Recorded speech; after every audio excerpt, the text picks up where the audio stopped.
welcome to the Table Talks with myself, Vernice Mechel, and we have the beautiful April Starks and the wonderful Martina Young.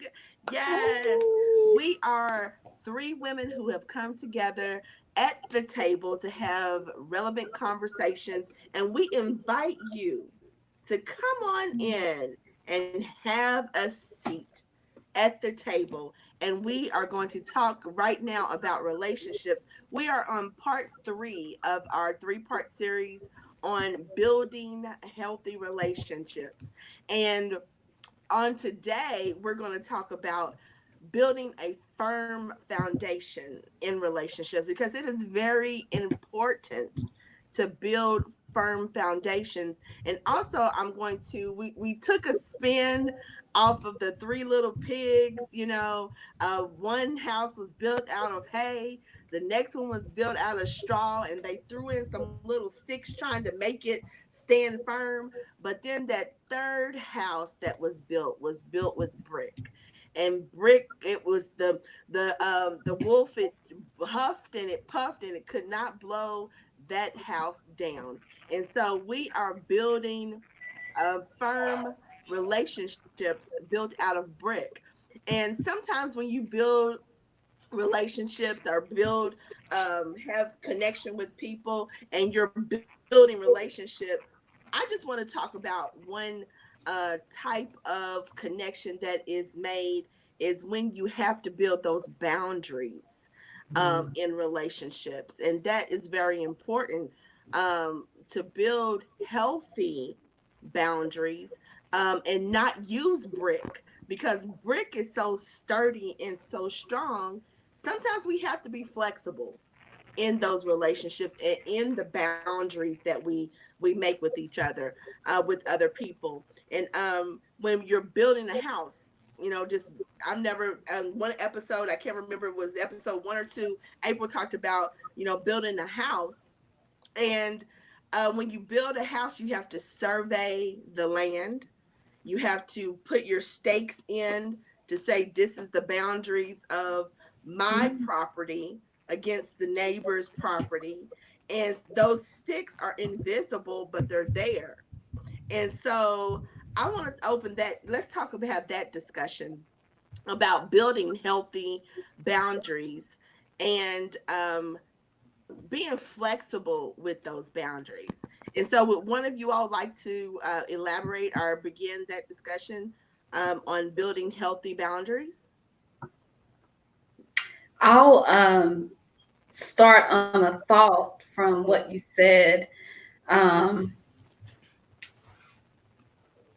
with those boundaries, because recently I can just give an example of what something that happened recently for my family. We put our back fence up in our yard, and we've been in our home for about 8 years, and it's been open. Neighbors, uh, great people. They haven't violated our space, but we wanted our yard fenced in, so that our dog could go out without us having to sit out there all the time, whatever. So recently we just completed that project, and I feel like we've set up a healthy boundary where we still made it flexible, because we didn't do a privacy fence, because we really like our neighbors. So we weren't trying to make it to where we just were closing them off. And I think, to your point of being flexible, that's what it made me think about. Like, we still talk to our neighbors. We still want to have that relationship with them, because they've been here for a long time. And we didn't want to offend them either, because they liked it being open. So we were flexible with it. We said, let's not put up a privacy fence, but we'll put up a fence to provide some boundary. Mm-hmm. But we were flexible enough to say, we'll just do a chain fence where we can still see our neighbors. We speak to them. One lady, she loves talking to us every time we out there. And I think even putting up a privacy fence would have hindered that relationship. Yeah. We Yeah. could have. No, nobody, it's our property. We could Right. have put up a privacy fence for her not to see us, but we just feel like being flexible to that relationship Mhm. was important to us. Um, and not only that, when we put the fence up, because there are, like you said, you put the stakes down to be able to determine where her property line ends and where ours ends. And it's interesting that about maybe 2 years ago, I think, or three, I planted a peach tree that someone had given me for Mother's Day. I didn't realize the peach tree was, I put it on her property. So when we put the fence up, you could clearly see the line. And I was like, uh-oh, this is not good. So this past weekend, we went and cut the limbs off of that tree to just go ahead and take it down because it's on her property, because we want to keep healthy boundaries with our neighbor. We want to keep a firm foundation with our neighbors. We didn't want to make her upset because we realized now it was on her property and she didn't ask for that tree. Mhm. We planted that there. Right. Um, so, we cut the limbs down, and a guy came today and got all the limbs for us, but we still have the root that's there. And I think we touched on that recently, maybe in last episode, getting to the root of things. So this weekend, I'm going to get my two strong young sons, and we're going to go out there and dig that root up and get Yeah. that root off of that lady's property. Mhm. So that just makes me think about, that's an analogy that made me think about relationships, how, we wanted to keep a healthy boundary, but yet maintain our relationship with our neighbor. And then sometimes we got to get to the root of things so that we make sure it's staying firm. So we're going to go through that process, but um, that's important for relationships to remain firm, is that we get to the root of some things and still keep healthy boundaries and be flexible, like you said. Yes. Yes. Martina. That's a perfect example. Healthy boundaries. It like it works in uh, multiple ways. One, having healthy boundaries established are important because when you don't have boundaries, you can end up being in a place where you uh, allow yourself to be misused. You can allow your property to be taken advantage of because you do not have boundaries. And it's like we need to be flexible to the point where I am able to have healthy relationships, but not flexible to the point where I am flexing and harming myself. And Mm. really, like in having healthy relationships and even healthy boundaries, it's really about balance. Mhm. And it seems like sometimes in life where we can end up being out of balance if Mhm. we don't really intentionally focus on that, because we do. Like, God wants us to be people that are loving, that are sacrificial, but if we're not mindful of ourselves, we can end up doing it to the point to where we become a harm to ourselves. And one of the things even that God has been dealing with me about lately is me having a proper love relationship with myself, because at Mm. times in life, I have not always set healthy boundaries. And it was out of just, feeling like, especially if you're a person you think you are rescue Rita, when you out there, Rescue Rita. I would use like, that. like you just think Yeah. you're supposed to just save, Yeah. Save you helping everybody. everybody. But if you're not balanced with it, if you don't have boundaries, you can end up hurting yourself and not showing yourself the proper love and respect. God even showed me that there have been times that I have invested things in other people that I would not invest in myself. Right. Come on. And that imbalance really can begin to affect you. So you really do have to be balanced yet flexible. And but yeah, I mean, Yeah. Yeah, that I mean that's very true. That that we sometimes at the cost of our own selves, we keep extending the boundary, and it's hurting ourselves. And so we have to take into account our own self love. And to first, I want to talk about this: being your own friend. You Yeah. know, being friendly to yourself. And it's okay to have boundaries that will cause you to have time to heal. We talked about in the last episode. Sometimes boundaries are created so that you can heal on the inside of that boundary. You Mm-hmm. know, so if you're extending yourself to everyone, when are you going to have time to heal for heal yourself? Allow God to heal you. So boundaries create a space for us to be able to heal in that area and do some self evaluation. And then that's why I say we don't want to build that with bricks, because then we won't allow anyone. We bricked ourselves into a corner of isolation. But we want to create that, like you said, April. You chose not to use a privacy fence. You chose a chain link fence because you still wanted to have communication with your neighbor, and you took your neighbor's the relationship that you had. You took that into consideration, and you also took the relationship that you and your family had. Because you did want the fence. You did want to just open up the door and let your dog go out. Yeah. So you took yourself into consideration.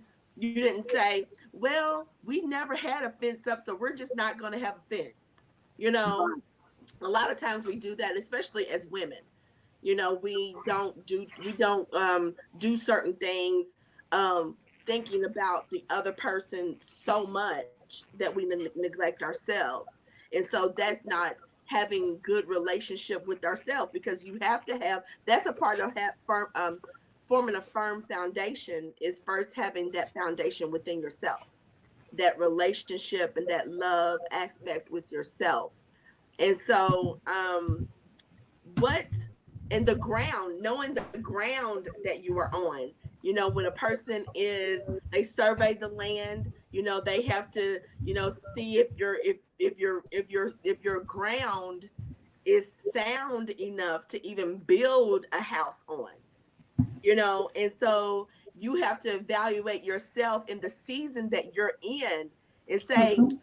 am I going to be able to handle the relationship that this person is needing from me?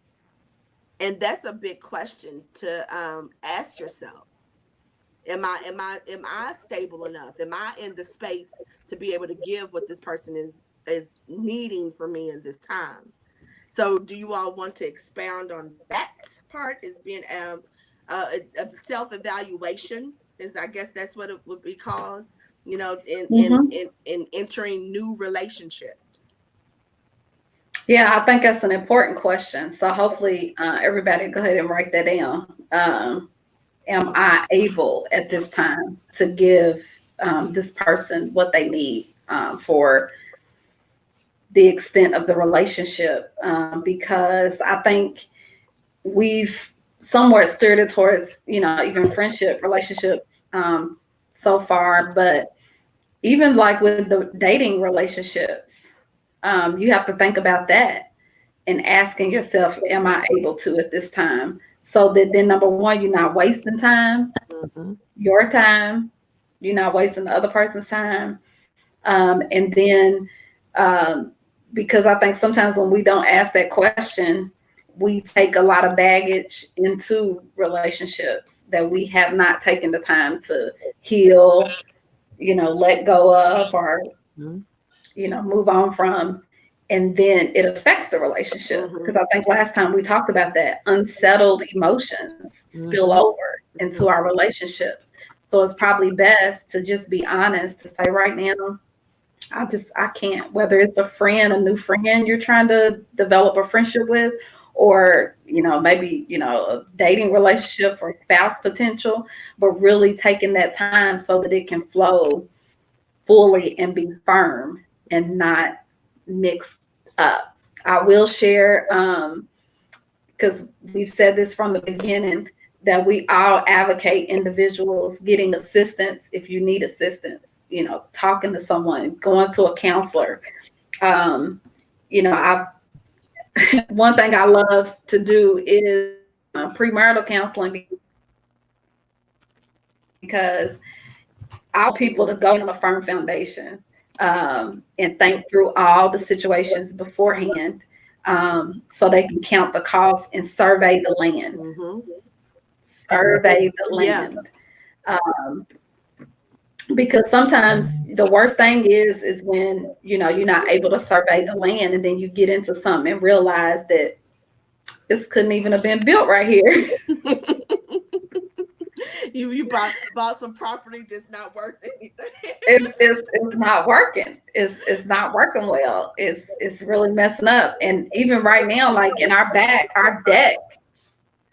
the foundation, the dirt start to settle. And so one side of the deck is all bent over and stuff. It's because they didn't even level and survey that soil and for it to be properly built. So now we have to get it all redone. And that's what happens a lot of times in relationships. It wasn't surveyed and excavated at the beginning. And then it ended up not having the longevity that it could have had if from the get-go it was surveyed well, and the hard conversations were had, so we can have firm foundations. So this is not a slight for anybody to say, oh, look at the mistakes we made or whatever. No, we're saying let's learn from our mistakes and then do better, and then also help other individuals on how to start it off better and right. Yes, yes. Martina, did you want to add something? And that even makes me think about the significance of flexibility, because sometimes it may not be that this is not a viable relationship. It may be that you just need to be flexible.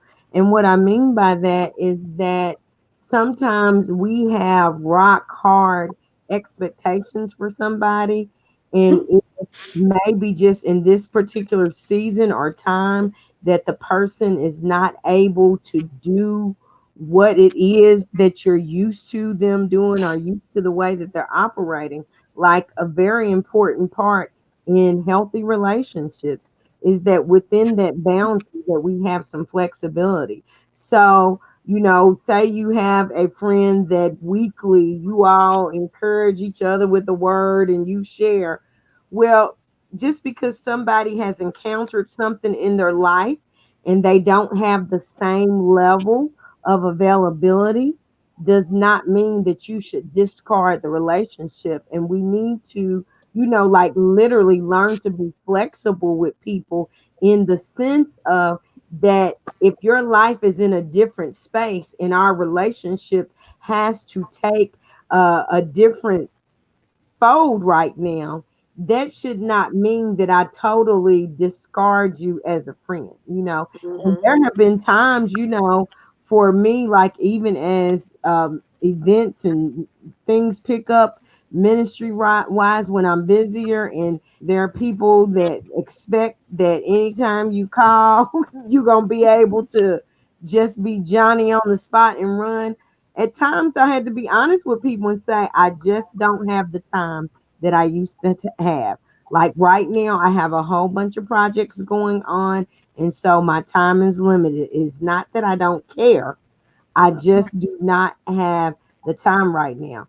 Now, people that are to be a part of your life and that are intentional about maintaining relationships, they will understand that, Mm-hmm. because you don't have anything to prove. And so you really literally you have to be flexible. And even when you're dealing with other people, if they're if their life has taken them in a different direction where they don't have as much time as they used to, that doesn't mean that you write the person off. And even at times, like, the degree of the relationship changes. And so I understand that while somebody may have been a staple in your Mhm. life at one particular time, it may be that God is moving you all in different directions right now and that you're involved in two different things. We need to be flexible enough with other people, with ourselves, even with boundaries, that we don't just, I mean, start cutting off and counseling relationships that really were significant relationships that God really wanted to be in your life. And it, I mean, I know every time we go back to identity, but it really does even tie in that, because when you know who you are, then you're able to be flexible, you're able to give the grace, and you're able to, you know, have healthy boundaries. Yeah, yeah. It comes back Mhm. to having a mutual respect Yeah. for, for yourself, for the connection, and so having that respect for another person to be able to say that, right now I want to be there for you, but I just can't, Yeah. and the mutual respect is that they would say, okay, I understand, Mm-hmm. and so just having that communication, it goes back, I think that we've been Yes. having the common theme Yeah. out this whole series is that our identity plays a big part in having a healthy, building healthy relationships, our identity, having communication, good communication, and being able to express yourself in a way that's not harmful to the other person, but being able to express your own thoughts and your own feelings, um, about the situation, about the connection, the relationship.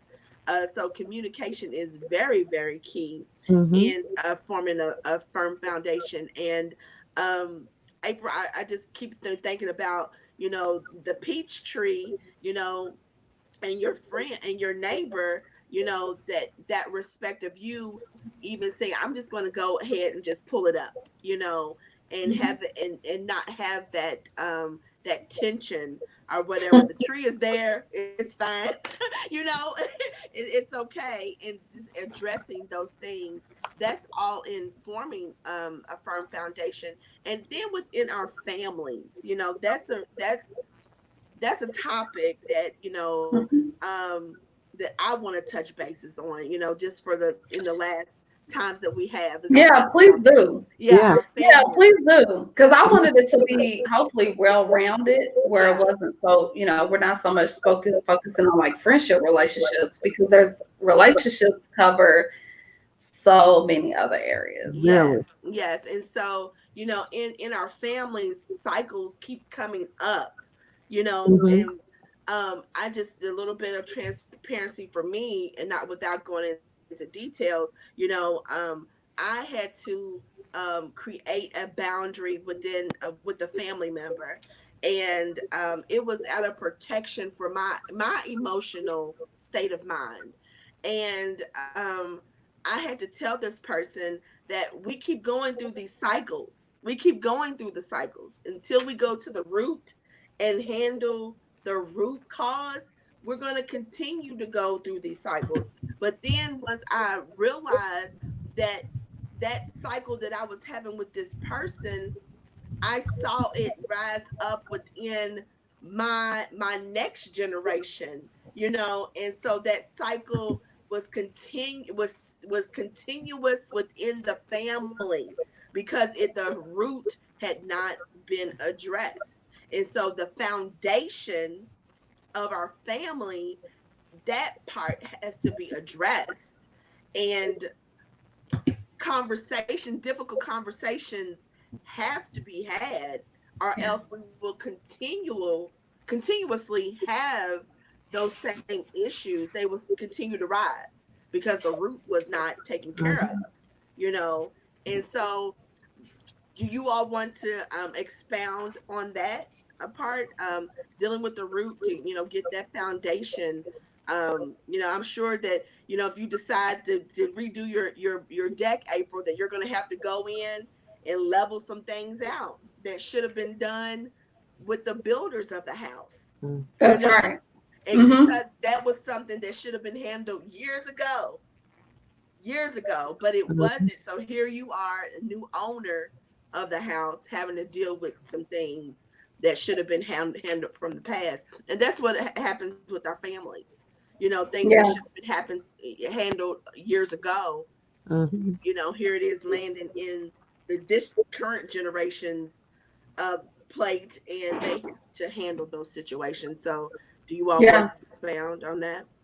Yeah, that's a good point. So even now, in society and the things that we're dealing with, to tie that into our families and the change that needs to take place, um, starts with family. A lot of the things that have perpetuated as cycles starts with family. The Mhm. communication of dealing with some of these hard conversations, even race and culture, starts with family. Mhm. Uh, because to be honest, a lot of families are not sharing and passing down information from forefathers so that we can have healthy relationships, even the hard stuff, even the daddy was a rolling stone, even the like hit all of it, the things that we don't want to address. If we can have the hard conversations, it's going to re-level some things and we'll be able to rebuild healthy.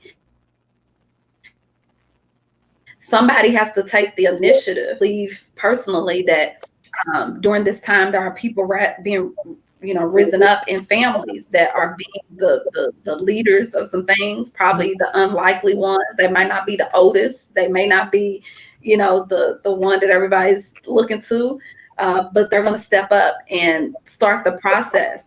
I could have told my neighbor, well, sorry, the tree's there, but no, take initiative to make sure that the relationship stands, and to get to the root of it. Back to Yeah. that point, getting to the root of it to dig it up. And we're going to have to do some work this weekend. We're going to get that shovel and go and get to the root so that it doesn't come back, or that she doesn't just have this stump in her yard. And that's what we've done as families. People have cut off the limbs and stuff and just left the stump sitting there. People tripping over it. It's a eyesore, and everybody's acting like they don't see it, or to a point that you've left it so long, people see it but don't see it. That's Mm-hmm. that Mhm. word, don't it? But Yeah. yeah, they see it but they don't see it. They just Yeah. keep going. So in the like manner that we're talking about, with Black Lives Matter and the injustices and the equity discussion that's taking place right now, that's causing forth no more silence about things. We're gonna have to hit no more silence when it comes to relationships and hitting it in the moment, even if it's not like in the moment, like instantly, but not letting it go 5 and 10 and 20 years. Right. You're not having the discussion. Right. You may need to go to bed and get some rest so you can say it right, and don't say it in anger or whatever. You might need. I like what Martina said. This has stuck with me. She said this recently. Sometimes you just gotta pause, pray, and proceed. Mhm. That's the triple P. And then I thought of something else today because I was actually talking to Gary about that. Martina, you're gonna laugh because he was cracking up. I said, I'm gonna tell Martina you appreciated her quote. But you can also put in that pray part. Sometimes you gotta pause, process, and proceed. Yeah. Yeah. Either That's way, good. pause, pray, proceed, or pause, process, and proceed. But you can't get stuck. You can't get stuck on either the praying, because sometimes you gotta do something. Stop all that Right. praying. Yeah. You got to do Pray some and get up movement, and do something. action. Right. Yeah, Yeah. proceed. You Yeah. can't be praying all night. Yeah. Faith and works. But then also you can't process, because people get good at that. Oh, I'm just processing it. Mm-hmm. Well, you've been processing it for 5 years? Mm-hmm. Mm-hmm. 20. Yeah. Right, 20 years? You still processing it? No, we Yeah. gotta have a discussion. Yeah. We gotta proceed. Yeah. That's what's gonna help firm, healthy foundations in relationships so they can stay strong and withstand the winds of the big bad wolf, Mm-hmm. back to that story, the big bad wolf is coming to blow some people's houses down. And I say this with all sincerity and some fervor at the moment about this. That things that are happening are literally striving to blow people's house Yeah. down. The literal house, you out Mm-hmm. of the way. Like for that's how serious the Mm-hmm. things that we're going through and that we will go through, because it's not the end No. of various Yeah. things that will take place in Right. these United States of America. Right. So some things are coming to blow us for real. So where are you standing? And you gotta have some firm people. You can't make it by yourself. Martina said that last session. Like you can't be on this island by yourself saying I'm good. You're gonna need support, people, solid people, firm people to make it through the coming days. Yes. Yes. And hitting on that root, because I know we're rounding, but it makes me think there is a tree in my backyard that at one point we like cut it all the way down, like cut the tree all the way down to where it was just a stump. And if you go in the backyard and you look at that tree, because nothing was done to the root, the tree grew right back up. And all you see is a ring around it from the part where it grew back up. And a lot of times, families, people are operating in cycles because we do not deal with the root of issues.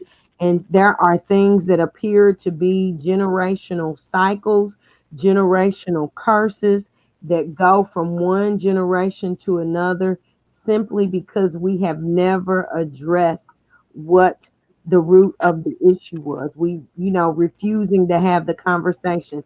And oftentimes, sometimes people think that as long as we don't talk about it, that it's like it's gonna make it disappear. Sort of Mm-hmm. like how people, if we act like this virus is gone, it's gonna go away. No, there are things that you literally have to address in order to bring about the change. And when you were talking about not just praying, it made me think about in the book of Joshua where they lost a battle to an enemy that was smaller than them. It was the battle of Ai, and they lost that battle. And as Joshua was praying and like, why did we lose this battle? They're smaller.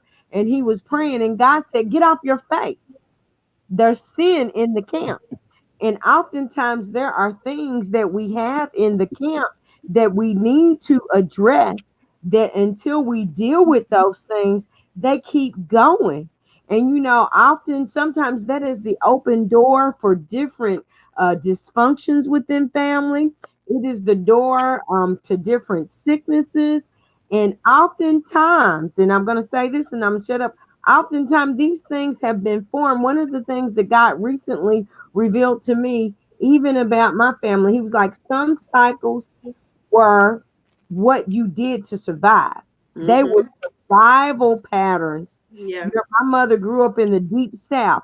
There were in Alabama. There were things that they did just to survive. But what happens too often is that survival mode then ends up being our normal means of operation. And at some point, just because I use that to survive was not supposed to be my means. And so I'm saying that emotionally within families, and table talks is about all races, but I'm talking specifically about Black African Americans, that at times there was an emotional uh, an emotional distancing that occurred within families, helping them to survive slavery. You didn't Mm-hmm. know if your family was going to be, if your child was going to be sent off here or there. And at times in certain families, it created a sense of distance in order to survive that emotional abruptness, that emotional loss. And what has resulted is emotionally distant families. And I know that even within our families, that one when God was dealing and healing my mother, one of the Mm-hmm. things that she had to bring to the forefront as our family, she said, our family has never told each other that we love each other. Mm-hmm. We would take care of each other, but no one would actually say that they love one another. And she talked about the pain of going through when her mother passed away, of her not being able to verbally express that.